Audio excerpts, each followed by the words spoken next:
Hey everyone, this is Dove Marcus, director of healthcareraw.com. Thank you so much for joining us on this amazing podcast. I'll tell you, I'm here with a good friend of mine, Jim Marcus. We always say Jim Marcus, no relation. But although I think that we're probably related somehow down the line. Let's go back. You got to go back a few generations maybe, because you're an awesome guy. We get the DNA, who knows? Yeah, seriously. So Jim Marcus has an amazing story, and we're going to get to that. I ran into him at a gas station. I hadn't seen him in a few years, and we're doing that thing like there's a pile up in the gas station, there's people behind us. I'm like, hey Jim, what's up? He's like, hey Dove, what's going on? I said, hey Jim, and he said, hey, I'm going to be on a reality TV show because my nose was bitten off by my dog. Okay, like literally that's what he said. I said, what the heck? So, and then he said, did you even notice? And I said, I'm looking at him. I said, no, actually, now that I look, okay, there's a little bit, but your nose is nice.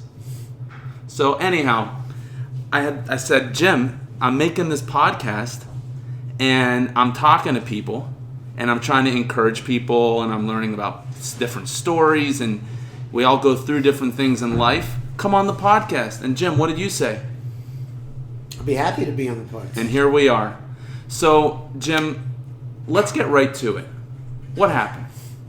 So, it was mid-October. It was 2015. And I was actually getting out of bed. It was about 7 o'clock in the morning. It was a Friday. And I was invited to play golf. And I was also going away Sunday for a week to a tennis fantasy camp in Texas. Nice. So I had a really great week in front of me, and on Friday I was playing golf, so that was even better, you know. So we had a dog that we had gotten about 9 years ago, and the dog slept with us every night on the bed.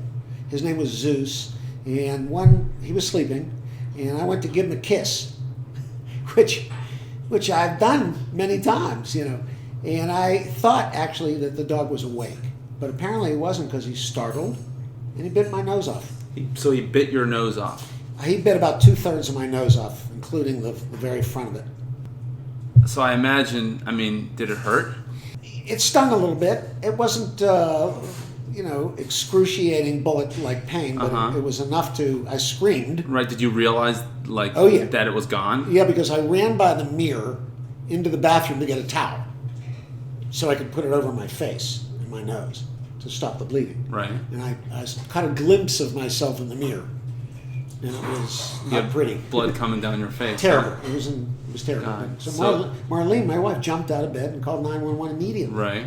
So, I said, Zeus took my nose off. Zeus bit my nose off. Did they think that you were tripping on something? Zeus took my nose off. No. When you write a book, that should be the name of your book. Zeus took my nose off. He bit my nose off. So, she called 911. It seemed like it was an hour until they got there, but they finally got there. My son was sleeping downstairs in the basement. He had an apartment down there for him. And he ran upstairs, and he found my nose. He found your nose? Yeah, he found my nose on the bed. He put it in a jar with some ice. He gave it to the paramedics, and he said, please take this in. The surgeons may want this. And the paramedic actually said, nah, I don't think it's going to be useful. Ta-da! And he said, forget it, take it. And the paramedic's partner said, let's take it. But in the beginning, he resisted taking it. It was a little concerning.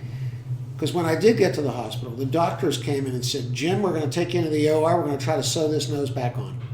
Unbelievable. The first thing they said, huh? They called it a full court press. They said, we're taking you right into the OR. First thing is we're going to try to sew this nose back on. So it was a good thing my son said, you got to take this nose. Yeah. That is. Now there's a dog running over there, and I asked you right when I walked in. I said, "Do I need to be afraid of that dog?" And you made it clear that's not Zeus. Zeus is no longer with us. That's right, Zeus. I'm sorry. Thank you. We love Zeus. Zeus was a great dog, a very smart dog, but a very frightened and scared dog, which in turn made him a great watchdog. Right. Exactly. He barked at any sounds outside the house at all. But we had to put him down after a bite like that. Right. We really sure. did. Sure. It had to be that way. I was in the hospital Marlene was with me at the hospital, so the job was delegated to my son. Mm-hmm. So he called a service they have here in Pittsburgh called Vet to Pet, which means the vet comes to your house. In the euthanasia is done in your house rather than in a veterinarian's office. Right. So you can, it's a little more, it's easier. And it was hard on him to do that because my son was very attached to the dog. Right. Of course. We were all very attached to the dog. Right. We had a hard cry about that. I imagine. So back to your nose then. Okay, so did they get the nose back on? They got the nose back on, and what they wanted to do was to make sure that the skin grafting in the tissue would adhere. They had me stay in the hospital for 11 days, and for 4 hours of that day, 2 hours in the morning and 2 hours in the afternoon, they put me in something called hyperbaric oxygen. Oh, Michael Jackson. Exactly. It's a very pure, they put football players with concussions in there and skin grafts and complex healing And that's issues. for several hours a day. 2 hours in the morning and 2 hours in the afternoon. My nose was turning black and wasn't certain what would live, what would not live. I wasn't sure if the sides would survive or if the tip would fall off and the tip would survive or the tip would, I just wasn't sure. So at the end of 11 days, they released me from the hospital and I went home. And I had this big scab, essentially, on my face that was forming. And I was hoping that when it fell off, there would be a nose underneath the scab. So I went back to the doctor's office about a week after I had been released from the hospital for a look, for just a visit. And the scab still hadn't fallen off. So we gave it a few more weeks. And sure enough, after about 3 weeks after the hospital, the scab fell off. And when it fell off, I realized that the tip had survived, but the sides did not. So I had a big hole. Okay, on the side of your nose. On the side of my nose. It was a very large, grotesque hole that something needed to be done. Right. You needed 100% nose, right? Right. So when the plastic surgeons looked at everything and said, well, we can go two ways, We can do what they call a cheek flap, where they basically create a new nose out of the nasolabial fold. Mm-hmm. Or we can do what they call a forehead flap, which is a nose that is dropped down from your forehead skin, and it's taken out of the tissue in your forehead. And it's also hidden. See, I'm looking at your forehead. You've got wrinkles in your forehead. Yeah. That's where they hide the scar. Interesting. And when you do the forehead flap, it's very disfiguring and very, there's a lot of distortion. Mm-hmm. And I had seen forehead flaps before, and I wasn't very enthusiastic about that.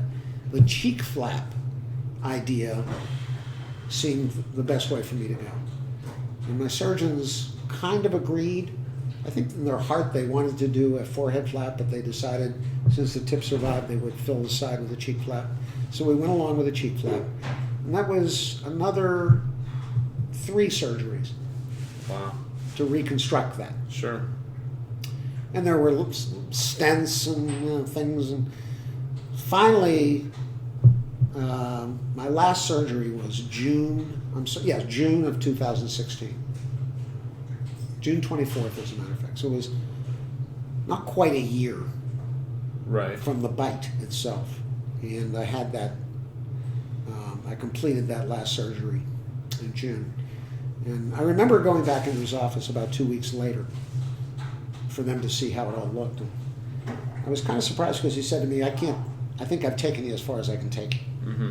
And I think what now you need to do is consult with a plastic surgeon that specializes in the aesthetics of noses and the cosmetic side of surgery, so that you can have an improved function and an improved look. And part of me was thinking maybe I'll just live with what I have, people would say, hey, it looks good, I like it, it's okay, and it looks not too bad. And I looked in the mirror at this nose. And it wasn't you. It wasn't me, it was always something. When people look at you and they talk to you, they don't necessarily focus in on the details of how your nose looks.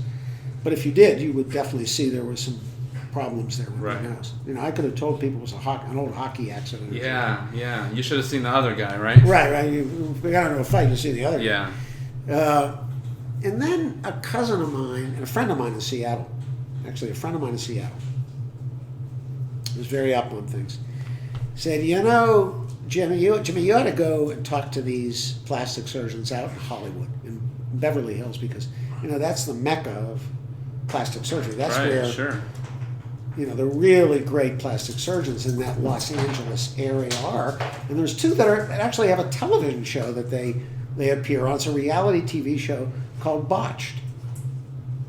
And it's about these people that have really bad, scary outcomes, and they end up with these surgeons in Beverly Hills, and often they fix them from the bad outcomes that they had from previous surgeries. And I said, listen, my reconstruction guy was great. I have no complaints. He was great. He just told me he couldn't take me any further. That's all. So she said, look, just try. I said, what do you have to lose? She said, if they want you on that show for whatever reason, you don't have to worry about cost. They're going to pay the cost of the whole thing. So you end up the best of the best surgeons, and it's all paid for. Right. What do you have to lose?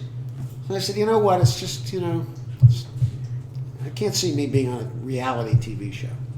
She said, do it anyway for me. So at the same time, my cousin in North Carolina was also talking about the same thing, coincidentally. Huh. He was saying, these guys out in L.A., you ought to give it a shot. You know, tell your story out there. Just like I'm telling you the story. Right. So she sent me a link. And the link was, if you have a story to tell, blah, blah, blah, tell your story and submit it. So this call came in, and I did the interview. I didn't hear anything for a month and a half. And then I got another call, and it was a casting director of the show. And she said, we'd like to fly you to L.A. Whew. We're interested in the story. I said, really? He said, yeah. We need you to come to L.A. in February. So Marlene and I flew into L.A. in February, and we met them, and they wanted us to be psychologically tested. There's a physical and a psychological test. And then they called me 2 weeks later to say, you're on the show with Marlene and my son. And the three of us appeared on this television show with Dr. Nassif and Dr. Dubrow. That's the name of these two doctors. And they consulted with us in the OR, in their offices, filmed it all, and they decided at the time that they were going to fix me without doing a forehead flap. But once again, it came up. Would I be willing to do a forehead flap? And I said no. But they were so good, they were so convinced they didn't need to do a forehead flap. They talked it through, and they came back to me with a proposal to fix my nose and fix the breathing on the left side, the function. We talked about risk, talked about what the upside is, what the downside is. Mm-hmm. It wasn't going to be perfect, right? But it was going to be an improvement, and they thought they could make a difference. So I said, go for it. I said, let's schedule it. So we flew in, Marlene and I, and my son. And I had the surgery. We flew in on the 11th. I had the surgery on the 12th. And I was there for 2 weeks. I just got back on Wednesday last week. Wow. So right now I'm still sore, a little bit swollen. Yeah. And we all have to go back in June. Wow. To reveal the results. They call it awesome. The reveal. That's really awesome. That's really cool. Yeah. You look good. Thank you. Did they know that you're playing tennis? They do. There was a lot of discussion about me playing tennis because the breathing on the tennis court when you're working hard on the tennis court, there's heavy breathing, and it affected me. You know, so I was looking for improvement for that also. So the reveal we decided would be done on the tennis court. That they're scouting out a location now as we speak to do it at a private home where there's a private tennis court, and they do the reveal almost like a little party. It's like, you know, here's Jimmy revealing his new nose to the world. Nice. And as all of his friends, or many of his friends and family are there to witness it. So this event of reveal will take place on June 12th. And then when they air it, I would like to hold a screening for the Animal Rescue League as a charity event in Pittsburgh. Very nice. So I can invite all of our friends and family and our clients for the business that I'm involved with. Sure. Very cool. Very cool. This is super awesome. Well, one of the things that your listeners might be interested in knowing is that even with the dog bite, there were costs involved that we personally had to incur because there are coatings under that plastic surgery puts in that insurance won't cover because they say it's cosmetic. So even though it was essential to what was going on, they still billed it as cosmetic. Right, I remember. And then you had to deal with it. Right, there was a liaison in my surgeon's office who would fight our battle on getting coverage from the insurance company in the hospital. Because I would say to them, look, the dog bit me once, but you guys are biting me twice. Oh, yeah. So it was like you're trying to deal with this craziness, but at the same time you have this added stress of fighting with insurance companies. Exactly right. I had my wife to fight that with, to go. But even for her, it must have been stressful. It was very stressful because she was there, very, very part of the story. But the other good part of the story that I would say is that when I got out of the hospital, I wanted to own a dog again. I wanted to have a dog. So my idea was this time we're going to rescue a dog. Last time we had acquired Zeus the wrong way. Frankly, we actually bought Zeus off the internet. It's not the way to own a dog, I don't believe, unless it's a very reputable breeder that you have verified. Right. So I went the other way. Let's rescue a dog. And the Animal Rescue League really did a great job of understanding what the issue was and being able to walk us through, introduce us to a number of dogs until we adopted Lulu.